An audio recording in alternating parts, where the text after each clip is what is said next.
జీవితాంతం ఆయన గుర్తు పెట్టుకునేలాగా ఉండాలి.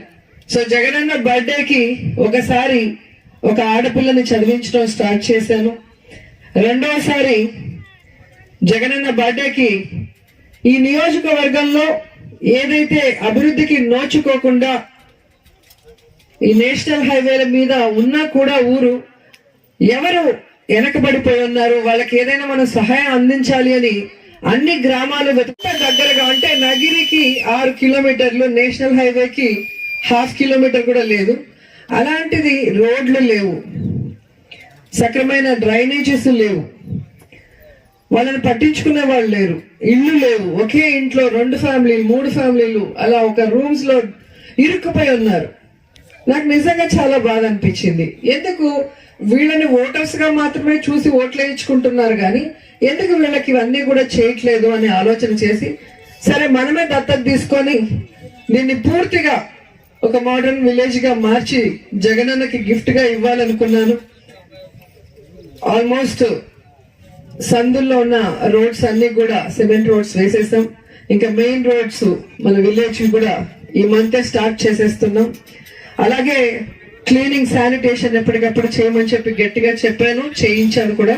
ఏది ఉన్నా కూడా నాకు ఫోన్ కి మెసేజ్ పెట్టమని ఇమ్రాన్ కూడా చెప్పాను. ఏది ఉన్నా కూడా ఇమీడియట్ గా అఫీషియల్స్ కూడా రియాక్ట్ అవుతారని కూడా ఈ సందర్భంగా తెలియజేసుకుంటున్నా. అలాగే ప్రతి ఇంటికి వెళ్లి ఏ సంక్షేమ పథకాలు అర్హులై కూడా మిస్ అయినా లేదా టెక్నికల్ ప్రాబ్లం వల్ల రాకపోయినా వాటిని కరెక్ట్ చేశారు. అలాగే హౌసింగ్ గురించి అసలు ఎవరికి కూడా అవగాహన లేదు. ఒకరిద్దరికేమో వికేఆర్ పురంలో ఉండే లేఅవుట్ లో ఇచ్చారు, మిగతా చాలా మందికి లేదని తెలిసి వాళ్ళందరికీ కూడా వెరిఫై చేయించి దాదాపుగా ఇప్పుడు ఇక్కడ 90 ఇళ్ళు మనం వేసుకునే అవకాశం ఉంది. ఈ ల్యాండ్ కూడా మీకు చూడండి, మంచి రోడ్డు మీద ల్యాండ్, చక్కటి గాలి, మీ అందరికీ కూడా మంచి సిమెంట్ రోడ్స్, డ్రైనేజెస్, ప్రతి ఇంటికి ట్యాప్, అలాగే మీరు కోరుకున్న విధంగా కమ్యూనిటీ హాల్ కూడా ఇక్కడ కడుతున్నాం. సో ఊరికి ఇక్కడికి మధ్యలో మీరు చిన్న చిన్న బర్త్డే ఫంక్షన్లు కానీ ఎంగేజ్మెంట్లు కానీ ఇవన్నీ చేసుకునే విధంగా కూడా ప్రేయర్స్ చేసుకోవడానికి కూడా ఒక మంచి కమ్యూనిటీ హాల్ కూడా కట్టడం జరుగుతుందని కూడా ఈ సందర్భంగా తెలియజేసుకుంటున్నాను. అలాగే మీకు మెడికల్ క్యాంప్స్ కూడా పెట్టడం జరిగింది.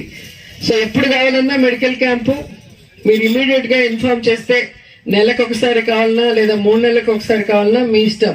సో మీరు ఇక్కడి నుంచి బయటికి రాలేరు, ఎందుకంటే ఇంట్లో ఉన్న మగవాళ్ళందరూ కూడా ఏ రోజుకి ఆ రోజు కూలి పని చేయాలి, ఎక్కడెక్కడో పోయి వేరే రాష్ట్రాల్లో పని చేసి ఆ వీకెండ్ కు మాత్రమే వస్తారు. కాబట్టి మీరు బయట పోలేక కష్టం వచ్చినా నష్టం వచ్చినా అక్కడే ఇబ్బంది పడుతున్న పరిస్థితి. కాబట్టి మీకు ఆదుకోవాల్సిన బాధ్యత మాకు ఉంది. సో ఖచ్చితంగా మీకు ఎప్పుడు ఏం కావాలన్నా కూడా మాకు మెసేజ్ చేయమని కూడా మరోసారి కోరుకుంటూ, సో ఈ రోజైతే ఎవరెవరికైతే ఎలిజిబిలిటీ ఉందో వెరిఫై చేసి ఖచ్చితంగా